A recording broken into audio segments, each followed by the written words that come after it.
of the Queer the Peer exhibition and has helped curate a digital walking tour of queer Brighton in the 50s and 60s. Now, my next guest, Daren Kay, has written his debut novel, Brightonians, which will be published in the new year. It flits between 2019 and 1965 and focuses on a group of friends who discover a 50-year-old letter belonging to a local drag queen. I would imagine there are going to be all sorts of shenanigans going on in Daren Kay's debut novel. I'm looking forward to it. Daren, great to have you on the programme with us. Thank you.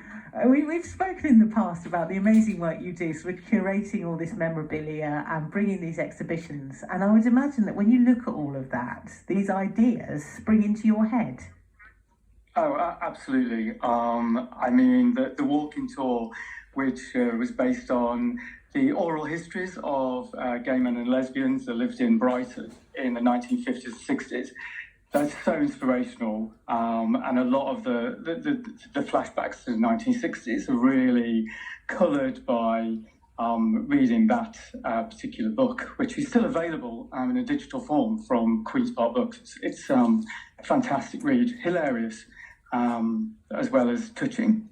Do you know, it's so interesting as well, isn't it, Daren? Because we had a wonderful guest of the day on quite recently. She was lesbian in the early 60s, got discharged from the army as a result with a letter sent home to her parents. And you kind of think, all swinging 60s, it was all wonderful then and all very liberal. But actually her story demonstrated that certainly wasn't the case for the gay community.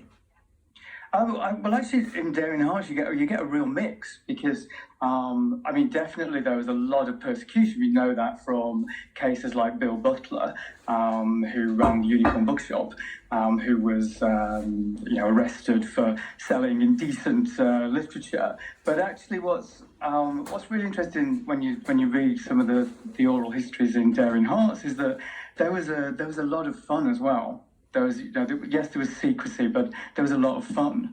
And actually, in my novel, the bit that I draw off is that when this group of Brightonians, they read this letter and it sets forward a whole series of events.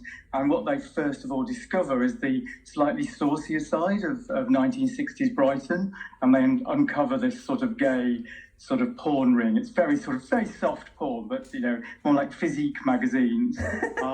But then what they actually find, the real sort of thing that they find, is far more shocking, and it links one of the characters back to the past in ways that no one could imagine at all.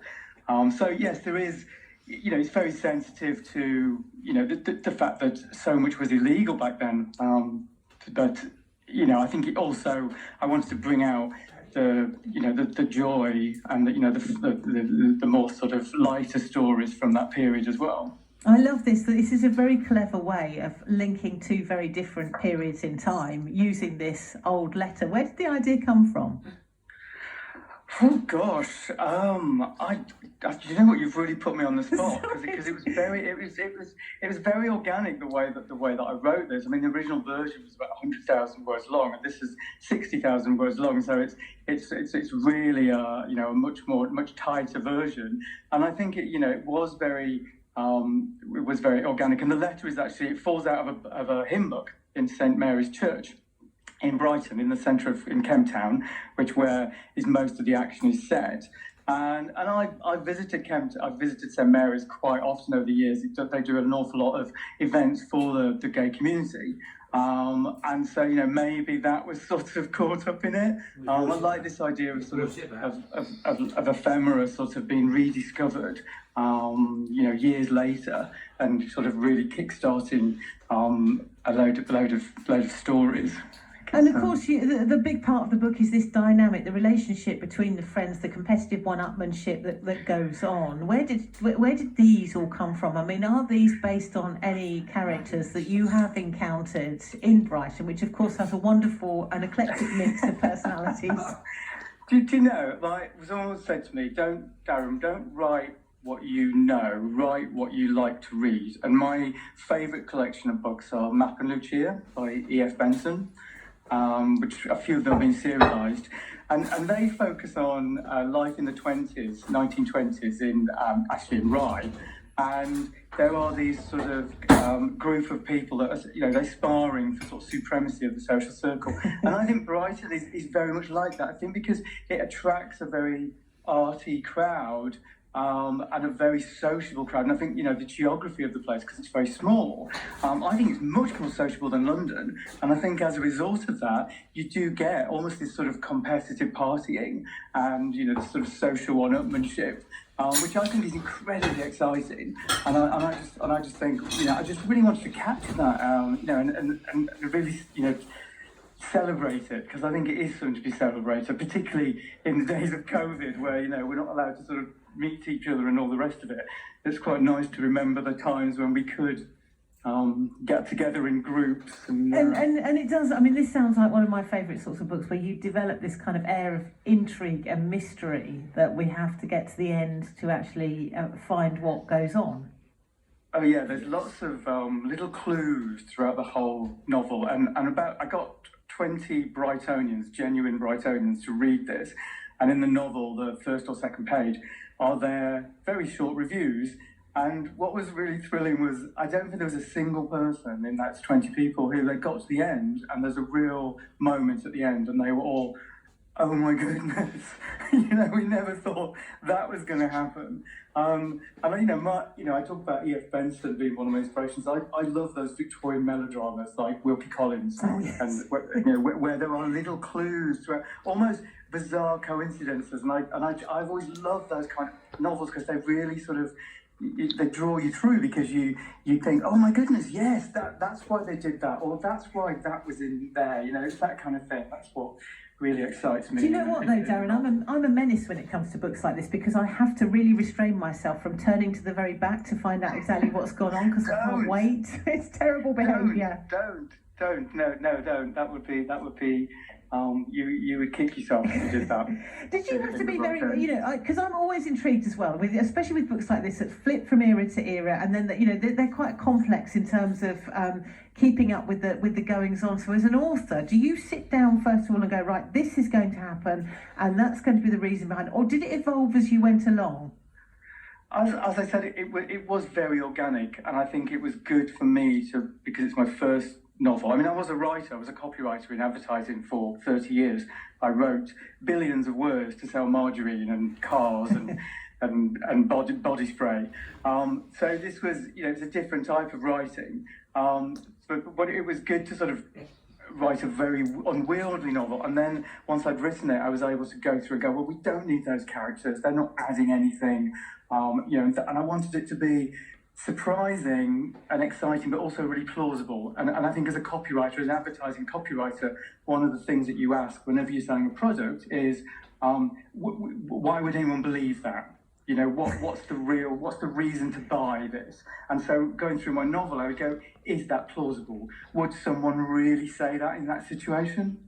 And I researched a lot of people once I'd written it. When I spoke to Alf Laflowick, who you've probably interviewed, one of our local historians who's been through it for historical accuracy. I talked to people from across the LGBT community to make sure that I'd represented them in a respectful way. It was it's been well researched in that way. It's amazing because people underestimate the level of skill that is needed in selling margarine. But I would imagine that as you were doing it, your dream, because you don't just going out going, oh, I want to bring this margarine to the masses. What you often did, and I did as a child, I wanted to be an author, and I'd imagine that has possibly always been your dream as you were doing that. Do you know, the funny thing is, people would always say to copywriters in advertising, because so many famous authors were copywriters, and they say, oh, you've got a book in you, and I would go, oh no, if I had, I would have written it by now. And actually what it turned out was that I did have a book in me. When you're working sort of 12 hours a day for most of your career writing, you come out of work and the last thing you want to do is sit down and write. And so when I left advertising, and I missed it. I missed writing. So I just loved being able to sort of get up in the morning and sit down and write for 3 hours about something that I've, not margarine, Nothing against margarine. Yeah, Love absolutely. margarine. And there's this kind of romantic image of being a writer. You know, I kind of imagine that you sit there, you gaze wistfully out to sea in Brighton, and then you get your word, and it all comes naturally and it evolves. But actually, as you've highlighted there, you know, you have to be really disciplined. You write your book, and then you have to be ruthless and remove lots of those words that you've spent hours poring over. Well, yeah, I mean, as a copywriter, there is a phrase which is "kill your lovers," where we are told as junior copywriters, trainees copywriters, to remove all the flowery stuff. And so, as moving into being an author, you've got that self-discipline anyway. But also, I was very much inspired by Armistead Maupin, who's probably my favourite living gay writer. Who amazingly came to my gay pride party about 2 years ago. Don't tell me, that makes me jealous. That makes me, because I get wistful incredible. Just at the mention of his name and those wonderful characters that he created and that sort of community that you so felt part of. Oh yeah, completely. And I mean, I sat next to him for about 2 hours and didn't mention once that I'd written a novel. I was so completely in awe. But one of the things that he did, because he wrote for a newspaper, for the Bay Area Times, I think it was, in San Francisco, he had to write 1,500 words a day.